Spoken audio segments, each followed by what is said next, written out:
Commentaire de saint Thomas d'Aquin sur la lettre de saint Paul aux Éphésiens, chapitre 4, versets 7 à 10. Sommaire. Saint Paul démontre l'unité de l'Église par ce qui est propre et particulier à chaque fidèle. Versets 7 à 10 de l'Épître. Or la grâce a été donnée à chacun de nous selon la mesure du don du Christ.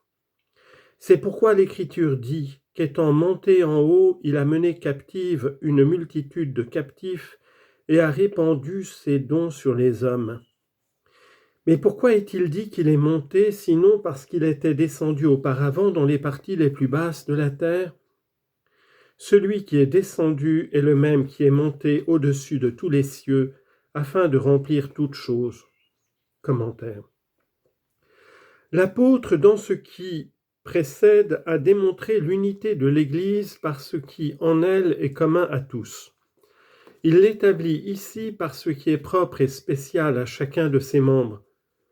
Il expose d'abord la destination des dons, puis il s'appuie d'une autorité en disant au verset 8, c'est pourquoi l'Écriture. Enfin, il donne l'explication du passage qu'il a cité en disant au verset 9, mais pourquoi est-il dit ? Il dit donc, dans l'Église, nous n'avons qu'un seul Dieu, une seule foi, etc. Toutefois, nous avons aussi des grâces diverses accordées en particulier aux divers fidèles. Comme il est dit au verset 7, car la grâce a été donnée à chacun de nous. En d'autres termes, il n'est aucun de nous qui ne participe à la grâce divine et à la communion. Confère Jean 1,16, et tous nous avons reçu de sa plénitude et grâce pour grâce. Or, cette grâce n'est assurément pas donnée à tous uniformément et également, mais selon la mesure du don du Christ, c'est-à-dire comme Jésus-Christ a voulu la donner et la mesurer à chacun. Confère Romains 12,6. Nous avons des dons différents selon la grâce qui nous a été donnée. Cette différence ne vient ni du destin, ni du hasard, ni du mérite, mais du don de Jésus-Christ, c'est-à-dire comme Jésus-Christ nous l'a mesuré. Car lui seul reçoit l'Esprit Saint sans mesure. Confère 1 Jean 32. Tandis qu'au Saint, quel qu'il soit, elle est mesurée. Confère Romains 12, 3, selon la mesure de la foi que Dieu a départie à chacun. Et 1 Corinthiens 3, 8, chacun recevra sa récompense. Matthieu chapitre 25, verset 15, à chacun selon sa capacité. Car de même qu'il est en la puissance de Jésus-Christ de donner ou de ne pas donner, ainsi l'est-il de donner autant ou moins. L'apôtre ajoute au verset 8, c'est pourquoi il dit. Il cite ici un passage du psaume 67, verset 19, et il en fait l'application à ce qu'il vient de dire au verset 7, selon la mesure de Jésus-Christ, du don de Jésus-Christ. Il rappelle l'ascension de Jésus-Christ, puis la délivrance du genre humain, enfin le don des grâces spirituelles. Ces parties se suivent. Il établit la première en disant au verset 8, c'est pourquoi, c'est-à-dire pour marquer ce que nous avons dit, il dit, à savoir le prophète David au psaume 67, verset 19, le Christ étant monté au ciel. Confère Michée, chapitre 2, verset 13, celui qui doit leur montrer le chemin marchera devant eux. Et Job, chapitre 39, verset 18. Il élève les ailes. Étant donc monté, dis-je, mais non pas seul, car il a mené avec lui captifs de son amour une multitude de captifs, c'est-à-dire ceux que le démon avait rendus captifs, car le genre humain était captif, et les saints qui mouraient dans la charité, après avoir mérité la gloire, étaient retenus dans la servitude du démon comme autant de captifs dans les limbes.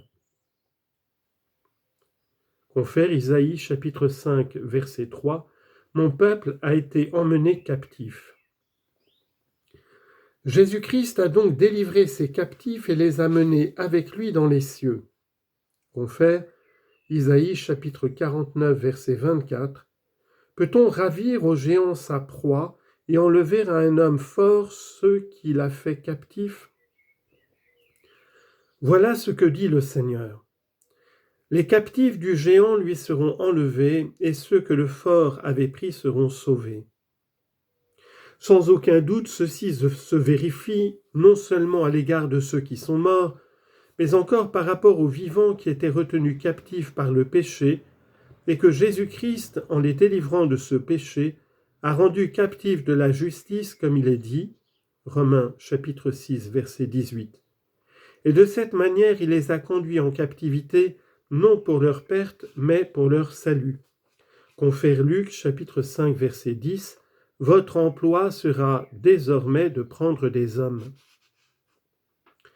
Jésus-Christ a non seulement délivré les hommes de la captivité du démon et les a soumis à sa propre servitude, mais il les a dotés des biens spirituels.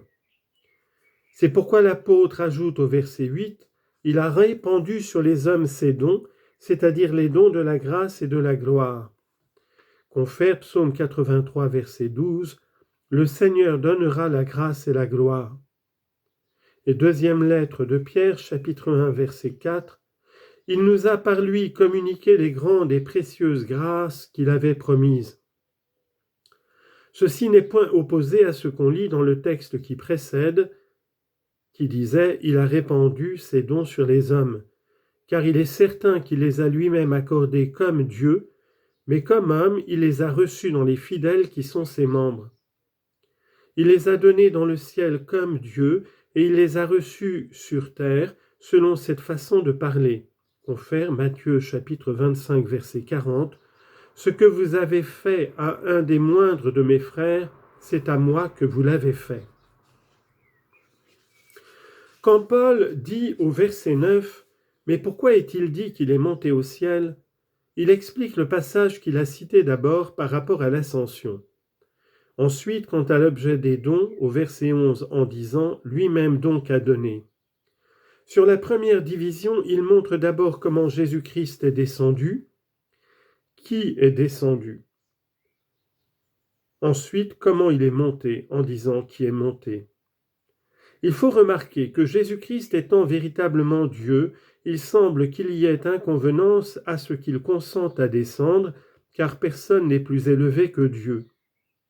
L'apôtre donc, afin de prévenir cette difficulté, ajoute au verset 9, « Mais pourquoi est-il qu'il est monté, sinon parce qu'il était descendu auparavant ?» Comme s'il disait, « J'ai ajouté qu'il est monté, parce que d'abord ce même Jésus était descendu, afin de monter, puisqu'autrement il n'aurait pu le faire. » Il dit ensuite comment il est descendu quand il ajoute au verset 9 en disant « dans les parties les plus basses de la terre ». Or ceci peut s'entendre de deux manières. D'abord en ce sens que les parties les plus basses de la terre soient celles que nous habitons, auxquelles on donne le nom d'inférieures, non parce qu'elles sont au-dessous du ciel et de la région de la terre et de la région de l'air. Nous disons que le Fils de Dieu est descendu dans ces parties de la terre, non par un changement de lieu matériel, mais parce qu'il s'est uni la nature inférieure et terrestre, suivant ses paroles. Philippiens 2, 7, il s'est anéanti lui-même en prenant la forme de serviteur. On peut encore l'entendre des enfers qui sont aussi au-dessous de nous, car le Sauveur y est descendu par son âme pour en tirer les saints. Ce que l'apôtre a dit plus haut paraîtrait ainsi leur convenir, il a emmené captifs les captifs qu'il a délivrés. Confère Zacharie 9, 11, « C'est pour vous qui par le sang de votre alliance avez fait sortir vos captifs du fond du lac qui était sans eau. » Confère encore Apocalypse chapitre 10, verset 1, « Et je vis un autre ange qui descendait du ciel. » Et Exode chapitre 3, verset 7, « J'ai vu l'affliction de mon peuple qui est en Égypte. » Et à la suite au verset 8, « Je suis descendu pour le délivrer. » En disant ensuite au verset 10, « Or celui qui est descendu », l'apôtre explique l'ascension de Jésus-Christ en faisant ressortir, premièrement, la personne de celui qui monte aux cieux lorsqu'il dit au verset 10, « Or celui qui est descendu est le même qui est monté », paroles par lesquelles il désigne l'unité de personne de Dieu et l'homme.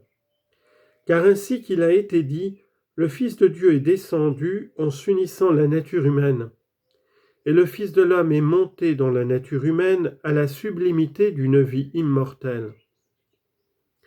Ainsi donc, le Fils de Dieu qui est descendu et le Fils de l'homme qui est monté, c'est la même personne. Confère Jean chapitre 3 verset 13, « Personne n'est monté au ciel que celui qui est descendu du ciel, le Fils de l'homme qui est au ciel. » Sur quoi il faut remarquer que les humbles qui descendent volontairement montent spirituellement, élevés par Dieu lui-même, parce que celui qui s'élève sera abaissé. Confère Luc chapitre 14 verset 11 et chapitre 18 verset 14. L'apôtre fait voir ensuite le terme de l'ascension lorsqu'il dit au verset 10 « au-dessus de tous les cieux ». Confère Psaume 57 verset 5 « celui qui monte au-dessus des cieux vers l'Orient ». Il ne faut pas entendre seulement qu'il est monté au-dessus des cieux corporels, mais encore au-dessus de toute créature spirituelle. Confère, dans cette même épître, chapitre 1, verset 20, « le faisant asseoir à sa droite dans le ciel au-dessus de toute principauté et des puissances et de tous les noms qui peuvent être. » Enfin, saint Paul exprime les effets de l'ascension quand il dit au verset 10 « afin de remplir toutes choses », c'est-à-dire afin de combler de dons spirituels tout le genre humain. Confère Psaume 64, verset 5, « Nous serons remplis des biens de votre maison ». Et Ecclésiastique chapitre 24, verset 26, « Remplissez-vous des biens que je porte ». Ou encore, « afin de remplir toutes choses, c'est-à-dire pour accomplir tout ce qui a été dit de moi dans la loi et les prophètes ».